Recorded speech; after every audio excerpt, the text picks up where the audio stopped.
321. Hi, this is William Ramsey. Welcome to William Ramsey Investigates. On tonight's show, I have a very special guest, a returning guest, somebody I've talked to many, many times on a variety of subjects, including Jeffrey Epstein. Her name is Roberta Glass. Her podcast is the True Crime Podcast. And today is July 14th, 2020. And something momentous happened today. It was the arraignment of Ghislaine Maxwell. And Roberta Glass was first in line to attend the all-video arraignment. So I know she's had a long day. She's very tired, but she's been kind enough to share her views and impressions of what happened there. So, Roberta, can you just start from the beginning and tell us exactly what you saw? Sure. There was a lot of police at the courthouse, and COVID was on everybody's mind. You had to get your temperature taken. They marched us in 3 different times and then told us to get out. They weren't ready for us. So it was a little bit crazy. And what was surprising to me was that Maxwell was there, and we all expected her to be wearing a mask in prison, but there she was, appearing on the screen, full-faced, and it was just so shocking to see her. And at first, people weren't sure because it was electronic. You could throw tomatoes if you wanted. I mean, anyone could say anything, and all of a sudden I heard someone shouting, "That's her! That's her!" Wow. And the word around, everybody was discussing whether she's had plastic surgery. Interesting. Most people think she's had her lips done.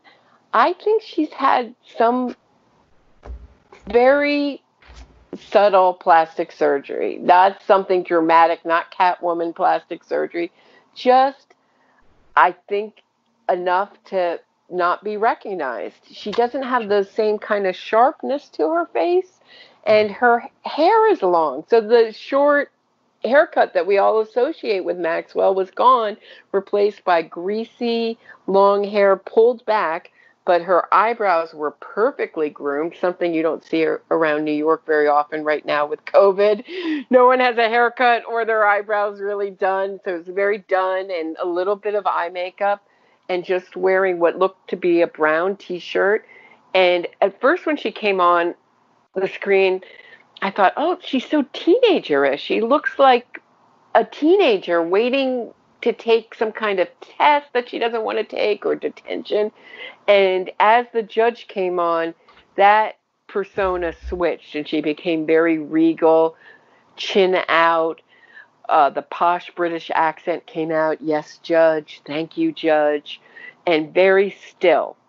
Occasionally she would rub her eyebrows. She looked like she'd been through something, looked worried, but looked like she was there to make a good impression on the judge and get bail that was, most people thought, was unlikely. Now, there was some talk that the state made a case that she was great at hiding, but then they also mentioned that when she was caught with tinfoil around her cell phone. So one point, one of the people who was in line with me, he said, well, is she this mastermind? Or is she this bubbly, buffoon who can't do, who's, putting her tinfoil around her cell phone? Right. When you were in there, was it the entire kind of gallery packed? No. Oh, this was the big excitement. Well, for one, what they didn't tell us is that they were going to open up the press room. Okay. So there were 2 rooms. So that made a big difference. Some of the press was down there, and when it was over, they were only letting us out in 6, and everyone said, well, my deadline. There was a bunch of people. So that's how you were sure they were press. But I was shocked that with all the interest, maybe it's COVID, the room wasn't packed. I mean, and of course, and I'm glad I got there early because the screen is so poor. The sound is terrible, like tinny, almost feedbacky, that kind of tinny, like something reverberating off of something metal, hard to hear. I'm glad I was in the front row. I was glad I was able to see what I could. I'm glad I wasn't in the back, but I was shocked that there weren't more people there. That is interesting. I would have thought that it would have been packed in full, considering how many people are talking about it in at least the alternative media. I think a lot of people recognize how important her arrest and arraignment are. I would think that Right. it would have been a lot more busy.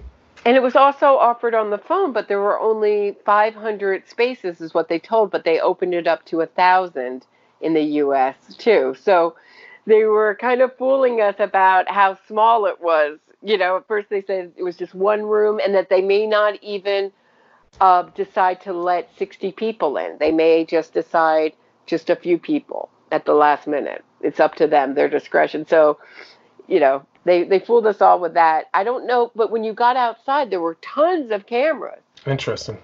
So, So people didn't want to go inside, but still reporting on it. That's interesting. Because I could not find a video link to anything that happened inside there. So I'm assuming there were no cameras allowed in there. Is no, that correct? there's no cameras allowed, and you have to Okay, check gotcha. your cell phone.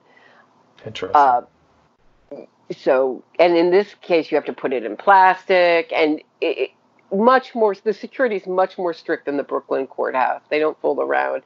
They will take, anything electronic from you and All right, make you interesting.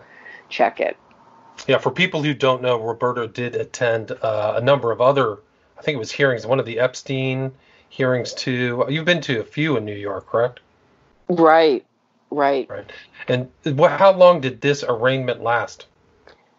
Well, this is the interesting thing, and this is really a concern.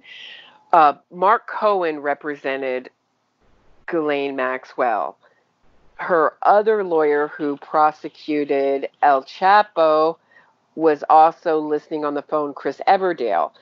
But he is reminded me so much of Keith Ranieri's lawyer, Mark Agnifilo. I mean, one of these really bright, really aggressive, very verbal, uh, very dramatic kind of lawyers. And this is a young, just to give you an idea of what she looks like, I mean, young-ish for a judge. She's in her, I believe, early 50s. She was appointed by Obama. Her name is Allison Nathan, Hmm. and she's a butch lesbian, and she let Maxwell's lawyer talk. And I didn't have a watch in there, and I used my cell phone as a watch. I wish I have to put up my battery in my watch. It seemed like forever, William Ramsey. Interesting. He Interesting. went on forever. And so let me just explain what the state's case was. So, what the state argued against bail, they didn't argue that Maxwell was a risk to the community. They only were arguing that she should be denied bail, that she was a flight risk. So, just on that subject matter. And they brought up that when she was arrested, she didn't comply with the FBI's commands, that she opened the door to the New Hampshire to All the right. right room she was Okay. in her New Hampshire mansion. They also brought up that her finances were completely opaque. Right. And as the state gave this very direct, very well presented, concise presentation. And some interesting things came out of that. Before I get into her defense attorney, can I just talk about what the state said? Yeah, please do. Because her lawyer answered. So, what this what the state said was that not only was she was offering $5 million bail with 6 unnamed co-signers, which is Right. very much like Keith Raniere again and his unknown trust. So, she didn't want to disclose that. Not only that, when she was asked in, I think it's pretrial services, how much money, she says, she said, I don't have the details off the top of my head, but then she eventually disclosed that she had a bank account containing less than $1 million and no monthly income. Then they talked about her having aliases, and when she bought her New Hampshire mansion, she presented herself with some man who was undescribed and unknown to the realtor as Scott, and either, I'm sorry, the sound was bad, either Jen or Janet Marshall. And she introduced herself as a journalist, and Scott Marshall introduced himself as a retired member of the British military, and they were looking for a house together. Quite different from, I might be indicted for abusing underage girls, and I'm looking to hide here. So that was brought up. And they also said that not only does she not have less than $1 million and no income, she has tons of money in the Swiss bank accounts. 10 million in one, 4 million in another, and those bank accounts are overseen by trustees. Wow, so yeah. Once again, she's being charged with perjury, and she hasn't learned from that charge. She's already lying on her bail application about what she has. Right. And they also state like she was going to be secured by property that wasn't even in the U.S. It was in the UK. Right. So there was some real problems with that. 6 co-signers, relatives, and friends, many of whom reside in the United States. Like, give me a break. So some of these other people don't even live there.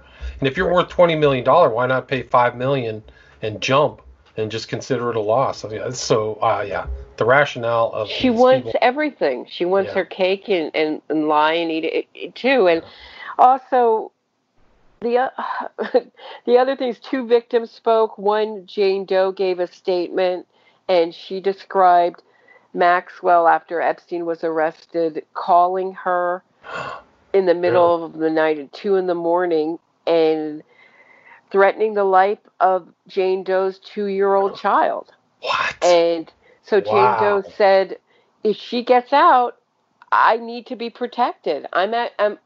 She's a danger to me.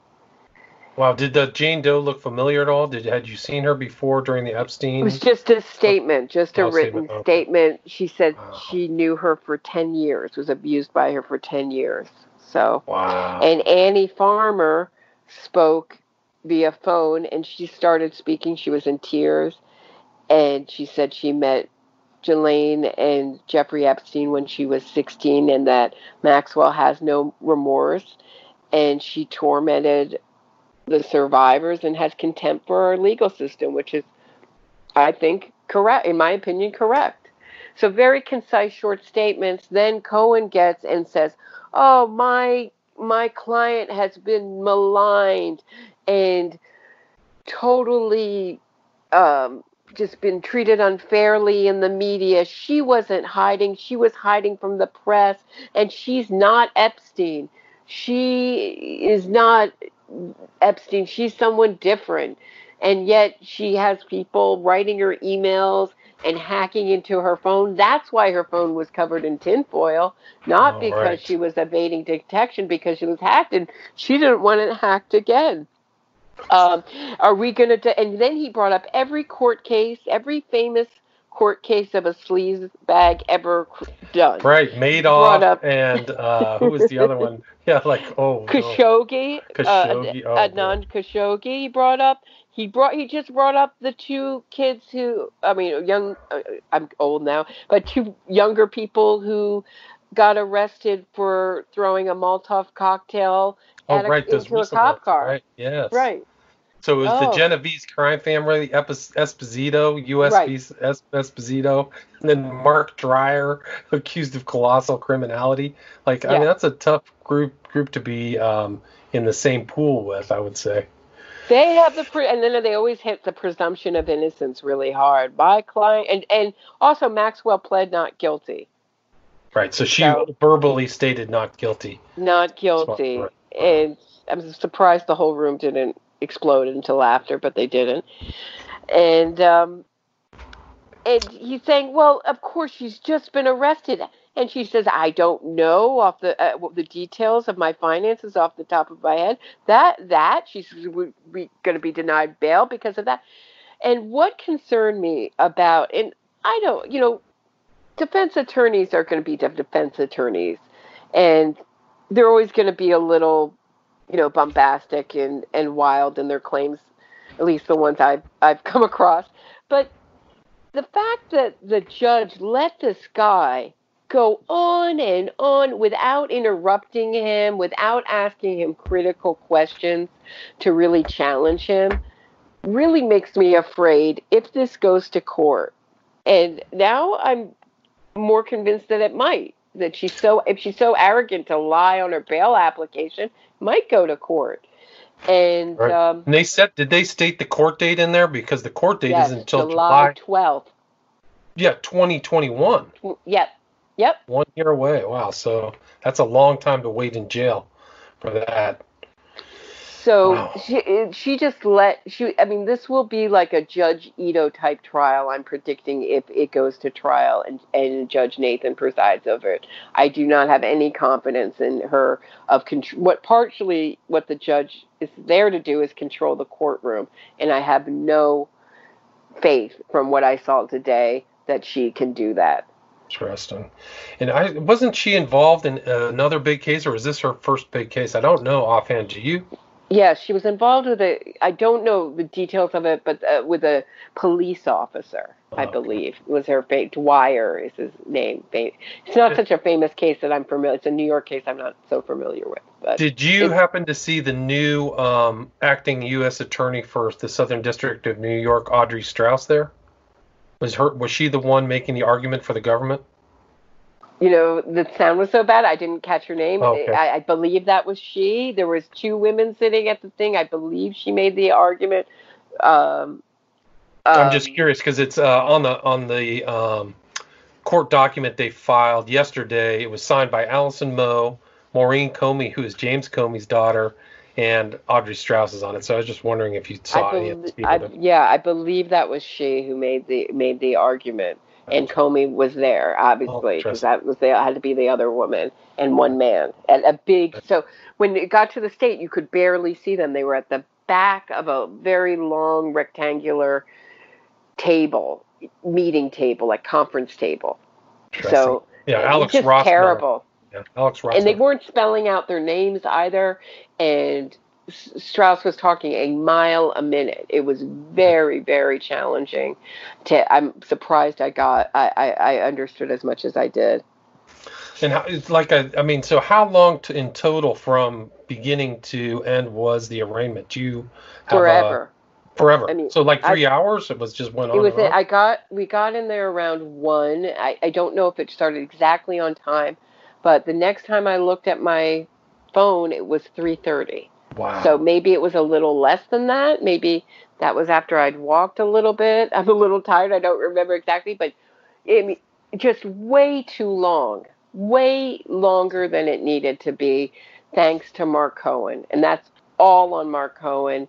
And to me, I felt it was abusive to the court and indulgent and unnecessary. Wow. Yeah, it's interesting you bring up Ito because he's kind of like the classic case of, where the inmates are running the asylum, like barely ever interjected, intimidated by the attorneys and all that stuff. So that's what I thought. Yeah. I thought she was intimidated by the attorneys. And why, I think if I hadn't had the experience of Judge Garifas, who was the judge in the Nexian trial, who was absolutely a no-nonsense judge. I mean, if someone in the courtroom who was just a watcher gave a look to one of the, I don't know if it was the jury or the defense, they were out of there. Wrong look. He kept such a sharp, and he was fair, but he asked tough questions and he didn't put up with a lot of nonsense. If I hadn't had that experience of knowing what that looks like, I don't think I would be as critical, but I walked out just very, very angry that was the judge. She's the wrong judge for this trial. And she's very smart. She's like a by the letter kind of judge, but this is not a good fit.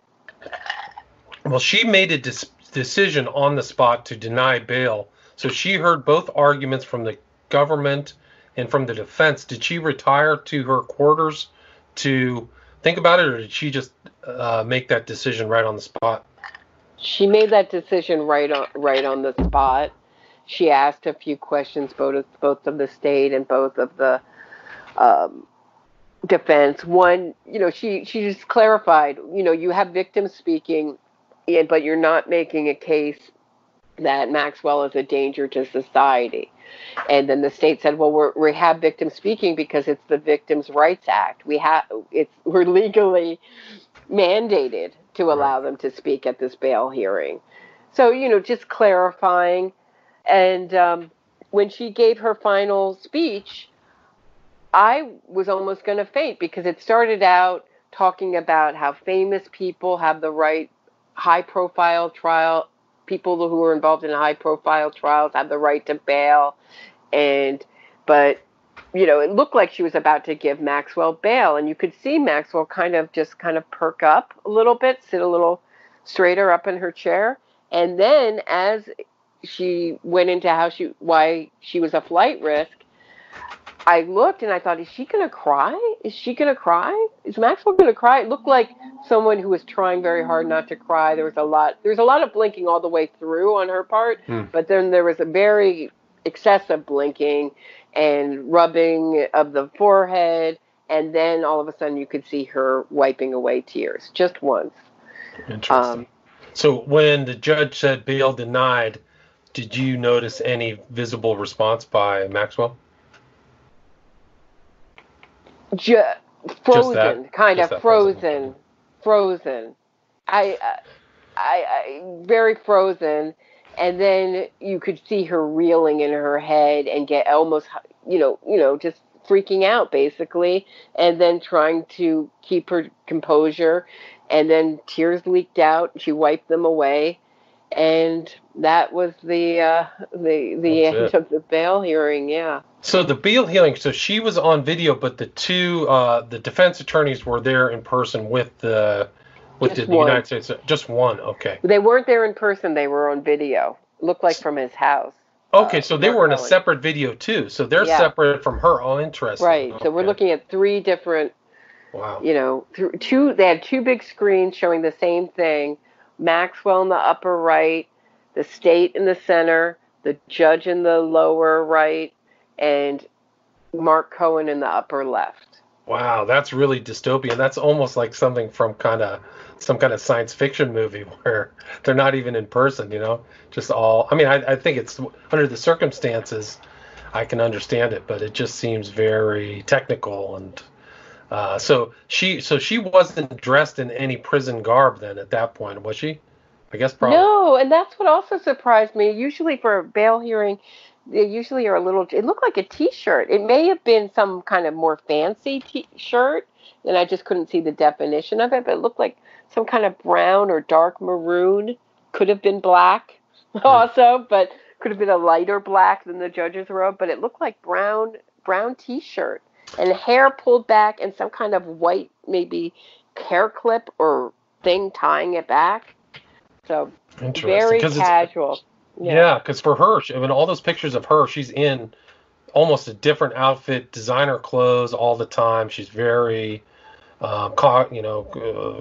she definitely knows how to dress and is dressing in different stuff. To see her in this other environment must have been interesting. It was very strange, and I the impression I left was someone who not only has no idea of ever being said no to, has no idea what the rest of us live like, but no real respect for the rule of law. She thinks that she can do whatever she wants and has never been told no, has never had any limits. I think this is going to be such a shock for her, and prison such a shock for her. And she's got a year in there if she doesn't make a deal. Yeah. And I'm not so sure she will. And there was an interesting part where Cohen brought up the non-prosecutor, help me with that word. Non-prosecution agreement. NPA. Right, NPA. And said, well, this is really a joke. The government is just dancing around because this case is 25 years old and they're dancing around. They're doing that because they just really want to prosecute Epstein and they can't really prosecute her because of that agreement. And the state said, oh no, that only covers Florida, as shown by Epstein, who was arrested by New York State, and had he not killed himself or was killed, would have gone to trial or whatever. That doesn't cover New York. It doesn't cover any other state but Florida. And they also said that they're not planning on a superseding indictment, but that it's an ongoing investigation. So what does that mean, William Ramsey? Are they playing their cards close to their vest? I think so. I think so. They may not be planning on a superseding indictment, but if more people come forward with additional evidence that they can add on, if she says not guilty, I would expect them to add on more charges, because that means she's taking the position of, at this point, going to trial. So I would anticipate some other information to be added to additional indictments, I would say, sometime in the next 6 months, if they keep getting people. Because, now that she's arrested, just like Epstein, people are going to come forward. They feel safer, right? So, and also the NPA was also brought up by Weingarten, Epstein's attorney. That was one of their big arguments, was the NPA was global, right? Right. And so I mean, did you see like anybody like Dershowitz around, or any other characters? I mean, well, anybody everybody's else wearing masks, so it's really wow. hard to recognize everybody. Your purses has to be, your bags, anything you bring in has to be put in a giant plastic bag. The chip that you use to check your cell phone has to be put in this big, I think it's alcohol, big tray of rubbing alcohol. It's just such a different experience, and I'm really not used to it. It's just such a different, just socializing during COVID. I don't know. Maybe I need a class or something. I'm not adjusting. I'm not used to it. It's just odd. Well, they just shut everything back down out here in California, so it's also still strange days. I mean, it's been since March. So it doesn't seem like there's a real light at the end of the tunnel, at least out here. So is there anything else that you'd like to add? Or, so you think that the judge probably is a little bit out of her league as far as assertiveness. Did you get any other insights or any other impressions from the proceedings of what's going to happen in the future? Well, I don't know if Maxwell's attorney is just running for the bail, to get her bail, and saying this is a nothing case. The charges are just nothing, and the state is just fronting, claiming they have more than they have. It's really just a nothing. I don't know if he's telling Maxwell that. That was what was interesting to me. Does he feel that he can fight and win this? She's got two really tough attorneys behind her and a ton of money, endless money, it seems. Is she going to fight it? That's what I didn't expect, really. I didn't expect her to lie on her bail application so flagrantly. Right. Did you? I mean, would you think she would do that? No, but I mean, lying under the Giuffre versus her, that civil case was unwise, at least, putting that on record. So I don't know how she's going to get away from the perjury charge, because they can just bring on these victims and just testimony, and, juries, I don't think that her word is going to be valued next to, victims. So I think that she's got a difficult future ahead of her if she thinks she's going to really fight this out in a court of law. I mean, this is a woman who's hung out with royalty, who's been given a private tour of Buckingham Palace, sat on thrones. She's not lived the life of the commoner, and this is less than the life of the commoner. Yes. She's really, I don't think, going to do well. I think you're right. In there. I think you're right. I mean, what's going to happen in a month? Maybe people who are used to privation can endure being in the jail cell, but she's the opposite of that. She lived $1 million. I mean, she put down cash to buy $1 million property in New Hampshire and has traveled around everywhere. I mean, she really was the more sophisticated person. If you put her next to Epstein was really not. He did not come from money. He didn't come from character. He's an intelligent guy, but she was really, where'd she go to Balliol College at Oxford? So she's going to school and college with the elite, really the elite of the elite, actually. Oh, and you can hear it when she speaks. She has a posh British accent, so posh. Yeah. And So the other thing I wanted, what was I going to tell you? I'm sorry. I forgot. I'm so sorry. I'm so tired. I've forgotten. Yeah, well, we can just wrap this up. I thank you so much for sharing that information. I think it's fascinating and outstanding that you were able to get there and see this firsthand, because nobody else, I couldn't see anything on even the alternative media that people were able to see what happened in that courtroom. So, oh, I really remember what I fortunate. was going to tell you. There was one moment where the state had some line like, was Jane Doe was a victim of Maxwell. And then Maxwell, you could see, was looking straight ahead into the computer screen camera, and she just gave the side stink eye to the idea of her as a victimizer and having victims. It was a very interesting little, tiny little micro moment. And she had said, I mean, according to some of these people, she said very nasty things. She threatened people. That she belittled them. I forgot some of these terms she used for some of these victims. It's been a while, but really nasty, nasty stuff according to what some of these victims said about her. So not a nice person, really. I mean, such contempt for she gets what she wants. Everyone else is an idiot. The court is an idiot. And I don't think it's going to end well for her.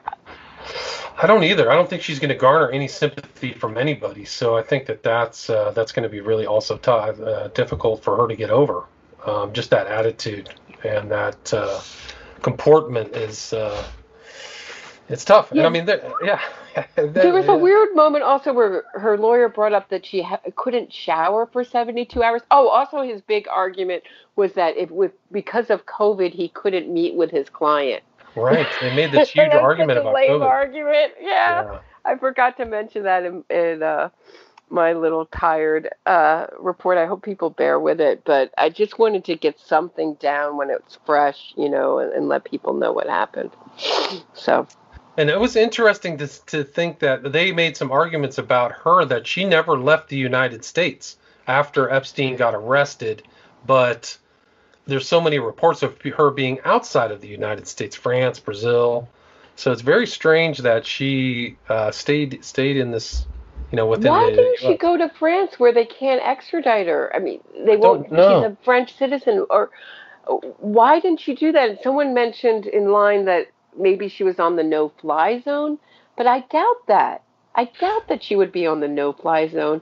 I would think that it was because Epstein was arrested coming on his plane, coming back, Right. That the association with traveling, maybe? I don't know. That's the only thing I can come up with. Why wouldn't she do that?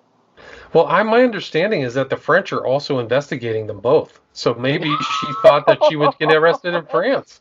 And maybe she would get arrested in the UK. So maybe she didn't have that great of an option. So she could get she would be in France, but that doesn't mean that she wouldn't be prosecuted there, because they have victims there too. Do you really think anybody is writing and threatening Maxwell's life? Do you think they could even get her email address or her phone or hacking her phone? I mean, that she also had to have a guard and that she was in her pajamas. That's why he didn't say it. That's why she locked the door when the FBI told her to open it and went to another room. It was because she was in her pajamas, and she only hired the guard because she has so much harassment. Guards up. I think she had multiple. Well, she only had one guard that day, according to Cohen. Only and the front door was open, so clearly she wasn't hiding. Wow. Yeah. Under a different name. Did you hear anything that she was married? No. Did they bring that up? I thought I heard a rumor she was married. I haven't confirmed that yet, but I thought maybe that's why. Came up. He's U.S. citizen. Maybe that's why she won't leave. Yeah, so I have to look that up and confirm that. That's speculation, but I mean, she said that she hadn't seen Epstein for 10 years, right? So that still puts her back at 2010. But that turned out to be a lie too. Oh, really? Records so that of was her, of communicating with him in 2015. So everything she says is a lie. I mean, it's unbelievable. But I think we were talking about how when people lie to the court, it's very similar to when people lie blatantly to your face. It's just such an insult. Especially if they've done their research and all that stuff. Like, they know she's lying in that Giuffre a lawsuit that she had, that civil suit. So it's still ongoing. I mean, I think Giuffre is still suing Dershowitz. That hasn't been settled yet. So there's still this. Can we talk thing about is still, something? Yes. Did you read Alan Dershowitz's defense of the Maxwell I know? Did you read his article in The Spectator? Tell me about it. I was hoping you would. Well, maybe we could do a whole other episode. It's just about how he deserves the presumption of innocence. Right. He's just has no self-awareness. That's what's so amazing about Alan Dershowitz. No self-awareness. He does not get that the whole world is onto him. No one believes him. He doesn't get it. It's futile. Well, this might be he has 2 signed affidavits from women saying he abused them. One was Ransom, she was on the Netflix special, saying she was raped and had to run for it and cry, obviously traumatized. And I think that Virginia Giuffre also signed an affidavit. And I think Ransom's finishes off said, I'd be willing to tell my story in a court of law. So it may not be outright child trafficking, but it's still trafficking. And I don't know. I think if it was me, if somebody wrote affidavits about me, I would have been asked to go to, either the FBI or somewhere and be questioned. Just start asking questions. Hey, do you know anything about this? Why are 2 people in 2 different time frames signing affidavits about you saying this happened? Right? I'm sorry to interrupt you. It's okay. My question is, when Dershowitz talks, he always brings up Virginia Giuffre like it's the only person who's ever accusing him. Never brings up Ransom. So is that because Ransom's story is much more damaging? Or is it just that 2 people together are more damaging? Or is it both? I think it's really damaging. I think that he has to avoid her name at all costs, because these are 2 different people in 2 separate time frames saying the same thing. And Farmer said she saw him in Ohio with Epstein. So in a different time frame. I believe that was in the 90s. So you see Dershowitz popping up all the time. I don't think Farmer said she was abused by Dershowitz, but she saw him around young girls, is what she said. So he's and then he was as an attorney in the 2008 thing. So it's not good, man. I think that I've read over some of his arguments he made in his book, and I just kind of shook my head. I was like, you're just ignoring certain facts. Why are you omitting certain facts? Why aren't you name the name Ransom? You have 2 signed affidavits. Right. I guess he wants to make it look like one crazy woman, one liar, hysterical woman, and he also focuses on her autobiography, which is in the 2016 document tranche or dump that was done, right? So her full stuff, and she says in there, she doesn't mention it in there that they had any contact, but she does mention in there that she saw him with Epstein and that he was Epstein's business partner, which might be just as damning. But Dershowitz himself never mentions that. So he says what he is very skilled. What he keeps saying publicly is she never mentioned it in her autobiography that we had unlawful relations, but he avoids the fact that she said that they were business partners and he was giving business advice. So there's enough information on Dershowitz. It's bad. You just shake your head. Like, what do you got? What's the go? It's just so. at least they got Maxwell, I guess. But this is if the public really knew exactly what the fact pattern of Dershowitz, they never mention the 2 affidavits. They would go apoplectic. They would just. Well, I'd like to bring up someone who knew about Dershowitz by her gut. My mom, for decades, just always said, I do not like that man. He's very smart, but I do not like him. For decades. She's been on to him. She's just had a feeling about him that he was just a horrible person. It's so interesting to me. There was an article by a woman about all of the anti kind of female stuff he's been doing over the decades. And I Yeah, can't remember, I think I even, sent that to you. I think you Yeah, did, yeah, that was a she's while great. back. Yeah, But it goes back yeah, to the Bombulo case, right? He defends the guy who shot his yeah. And I arguably. go into the Von Bulow case. I found that he got a perjured statement from a priest who was abusing boys. Oh, no. So they almost went after the priest, but he was too popular in the community. They wanted to try him for perjury, but he was too popular. Wow. The Van Bulow case really makes me think that there's some really dirty stuff that he did in that behind the scenes, not just getting. I think his name is Father Anthony Magdalene. I did a short episode about it. No, I I think think it's I called remember that. Yeah. Strange Associations. Yeah, but he's hanging out. How did he know this pedophile all the way back then? Yeah, it's really bad. I mean, it's And so using a pedophile to further his own ambition. Doesn't that sound right. familiar? Bombulo was wealthy, right? Wasn't Bombulo from a wealthy kind of elite family too? And I Yes. forgot what this whole Well, story. no, he A lot of wasn't money involved. wealthy. He bought his bond. He Bond. married Well, into that's wealth. right. He He married just into. went after wealthy women. Yeah. I remember what was the movie that depicted Von Bulow that had the Von Bulow story? Reversal of first Commercial fortune. Fortune, right, with Favorite Dershowitz. of Yeah. mine. Yeah, I favorite of gotta mine. watch that again. Excellent. Anyway, I'll let you go. I know you're All right. tired. We've done Yeah, I'm 40 about to minutes, but collapse. anything else you I'm want going to to put add? myself to bed like a third grader, maybe like 7 or 8 o'clock.